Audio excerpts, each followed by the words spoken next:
ఈరోజు చిన్న స్నాక్స్తో మీ ముందుకు వచ్చానండి. మిల్ మేకర్ ఫ్రై అండి. పిల్లలు స్కూల్ నుంచి ఇంటికి వచ్చేసరికి నేను చేసుకునే వంట చూపిస్తున్నానండి. ఇది ఏం స్పెషల్ ఏం కాదండి.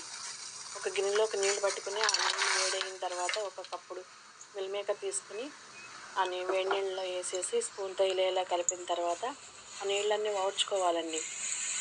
ఓడ్చుకుని చక్కగా డ్రై అయిపోయిన తర్వాత ఒక గిన్నెలోకి ఇంకా తర్వాత ఆ వీడియో మిస్ అయిందండి. నేను అన్నీ చూపించే వీడియో పసుపు, ఉప్పు, కారము, కార్న్ఫ్లవరు, అల్లం వెల్లుల్లిపాయల పేస్టు, పెరుగు ఆ మిల్ మేకర్లో వేసేసేసి చక్కగా కలిపేసేసి ఒక 5 నిమిషాలు నాననియాలండి. నాననిస్తే ఇవన్నీ పట్టి చక్కగా బౌల్స్ లాగా ఉబ్బు తీయండి. ఉబ్బి చక్కగా మనం వేయించుకునేటప్పుడు కూడా చక్కగా క్రిస్పీగా బాగుంటాయి అన్నమాట. ఒక 5 నిమిషాలు అయిపోయిన తర్వాత మనం నూనె పోసుకుని, నూనె కొద్దిగా పోసుకోండి.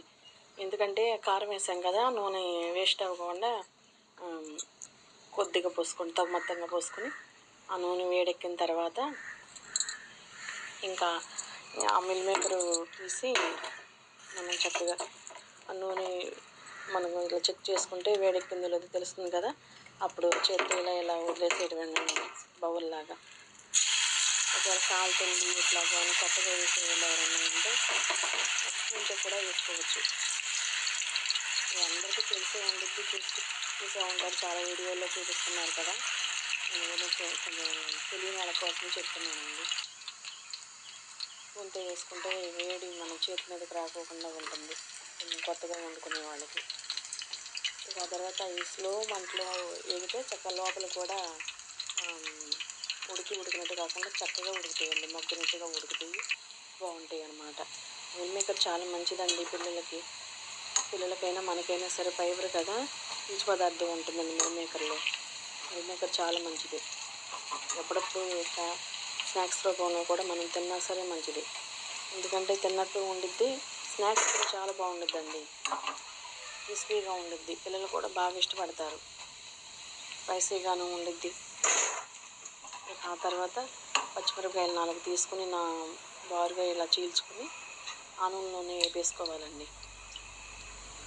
వేసుకొని అవి కూడా పక్కన వేసుకున్న తర్వాత ఆ పచ్చిమిరపకాయలు కూడా, ఎందుకంటే ఈ మిల్ మేకర్కి ఈ కాంబినేషన్ అండి బాగుంటాయి అన్నమాట.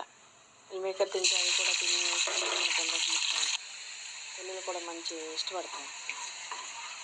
ఇక ఆ తర్వాత నేను చేసుకునేది మీకు చెప్తున్నానండి. ఇది ఏం స్పెషల్ ఏం కాదు, మళ్ళీ చెబుతున్నాను. మీకు నచ్చితే మీరు ఫాలో అయ్యి ఒకసారి ప్రిపేర్ చేసుకోనండి, బాగుండిద్ది. పెద్ద ప్రాసెస్ ఏం కాదండి, సింపుల్ ప్రాసెస్సే. 40 రెమ్మల కరివేపాకు కూడా స్టవ్ కట్టేసి దానిలో ఏం చేసేసుకుంటామేనండి. అవన్నీ మొత్తం అయిపోయిన తర్వాత ఇక అట్లా ఒక ప్లేట్లో పెట్టేసుకుంటామే. ఒక నిమ్మకాయ, కొంచెం 4 ఉల్లిపాయలు, దానిపైన ఒక నిమ్మకాయ పిండుకుంటే భలే బాగుండిద్దండి. పిల్లలు చాలా ఇష్టపడుతూ తింటారు. ఒకసారి ట్రై చేసి చూడండి. సింపులేనండి, పెద్ద ప్రాసెస్ కూడా ఉండదు. నేను చేసేవన్నీ ఇట్లాగే ఉంటాయండి. ఉంటానండి.